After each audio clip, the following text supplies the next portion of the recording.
ริ่มกำลังสีเฮาแล้ว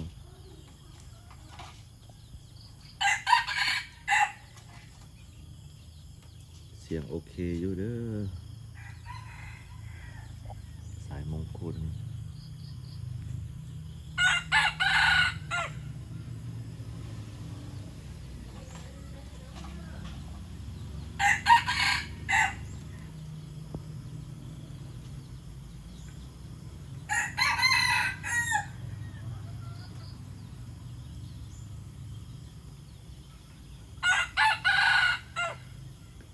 สายมงคลหูแดง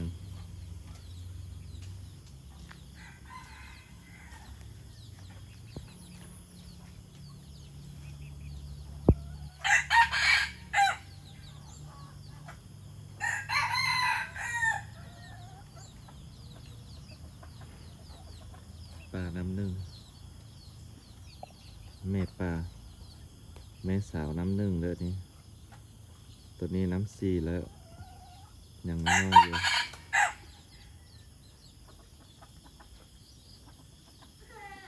ตัวนี้ต่อร้อยเด้อหันเป็นสี่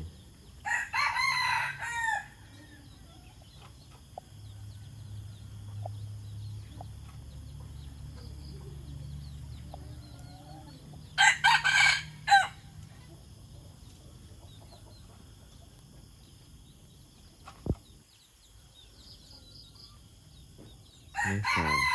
ไปต่อร้อยเด้อทั้งสองเด้อพ่อเป็นไก่ต่อร้อยแม่เป็นน้ำสามป้าน้ำสามเด้อออกมาเป็นอันนี้